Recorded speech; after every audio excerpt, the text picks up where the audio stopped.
In the rush to get to worship on time, make it to a meeting or other event at church, it's easy to overlook the awesome facilities with which we've been entrusted.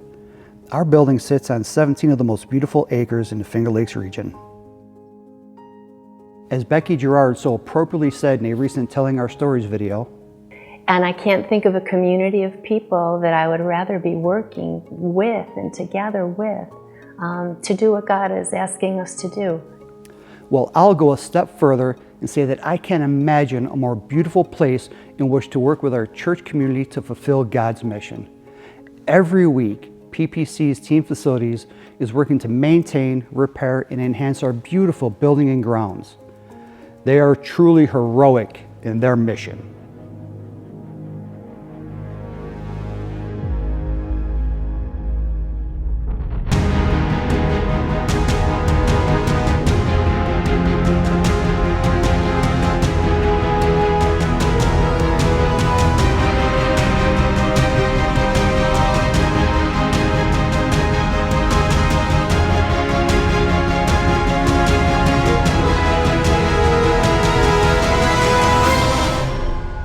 Let's take a look at some of the work it takes to maintain this beautiful property. Over the years, a gap had developed between Fellowship Hall and the kitchen. It had become a safety concern, a tripping hazard. Eric and I developed a plan to eliminate that gap. Here, Eric and I are executing that plan and making it as safe as possible.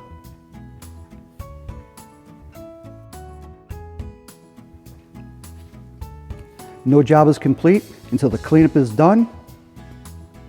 That's a job well done.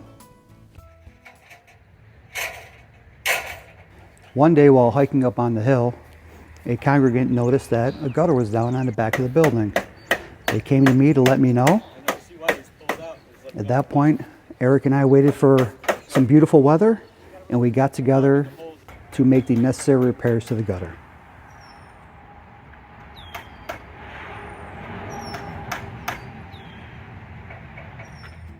In keeping with Tom Force's vision of the AV upgrades, he asked us to build an enclosure for a new piece of audio equipment going over by the piano. What you see here is Eric and Bill running wire for the brand new outlet that had to be installed to run that audio equipment. What motivates you to give back to PPC on Team Facilities? As the facility is maintained, it becomes kind of a beacon to the community, something that we show forth ourselves in terms of our outreach to the community, a space where people can come and gather, a space that people can use for multiple purposes. Of course, our most important purpose is for worship, and we also have Christian education and fellowship, but there are many other ways that the building becomes a tool that our fellowship uses to be an important part of our community.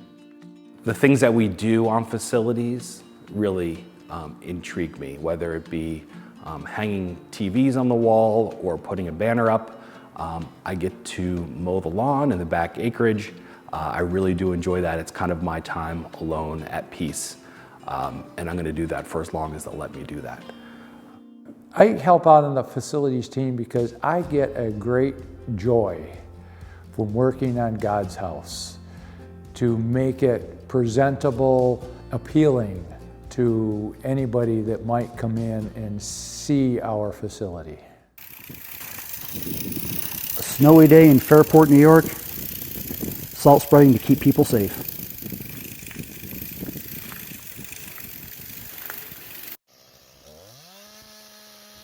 Every now and again on Team Facilities, we get to break out the big toys. Here you'll see myself, Bill, Dan, John, and not pictured, Tyler and Bernie, all partnering together to get rid of a dead tree up on the hill.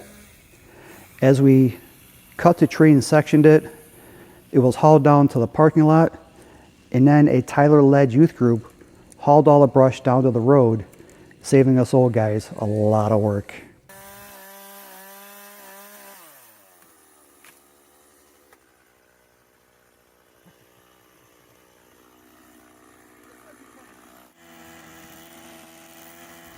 Here Dan is weed whacking up by the outdoor worship area up on the hill.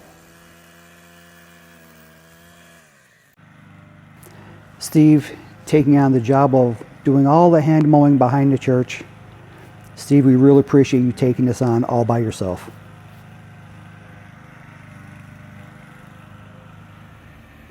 Connor mowing the acreage up top.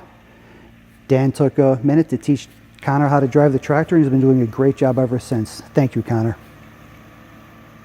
While Mark is not officially part of Team Facilities, he is part of the mowing crew that keeps this place as beautiful as it is. Thank you, Mark, for all the time you give us. Rollin is the one guy in Team Facilities that mows above the wall in the upper parking lot and keeps the wall itself clean and free of mold and moss. So here Bill and I are replacing the outlet behind the copier. The outlet itself went bad. We just had to remove and replace. The only thing you can't tell on here is that we had about 12 inches of space to do our work.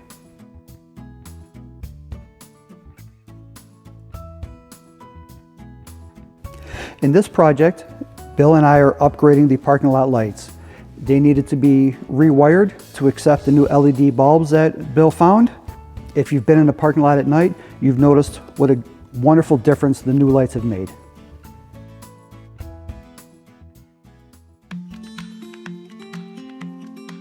What would you say to someone who is thinking about joining Team Facilities?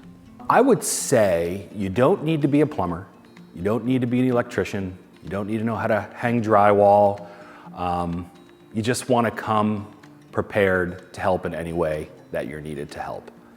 Somebody that's thinking about joining the facilities team and is worried about the lack of talent that they might have to work on the building, the grounds, don't worry about it. The talent isn't necessarily what is always needed. You have a really great group of guys that have a lot of knowledge, and just an extra set of hands sometimes is all you need to lift, to hold, to tote something. So don't be afraid of not joining the facilities team for lack of a talent. We have this wonderful building, and there are a lot of things, just like you own a home, you know it, that need to be done. And so what we need is we need people that are willing to take on small tasks. They don't have to be week-long projects, day-long projects. Just grab up a paintbrush and paint something, or pull the weeds out of a flower bed. Things like that, mow part of the lawn. And through that communion of multiple workers, we take this huge facility and we break it down into small pieces that makes it easy to accomplish.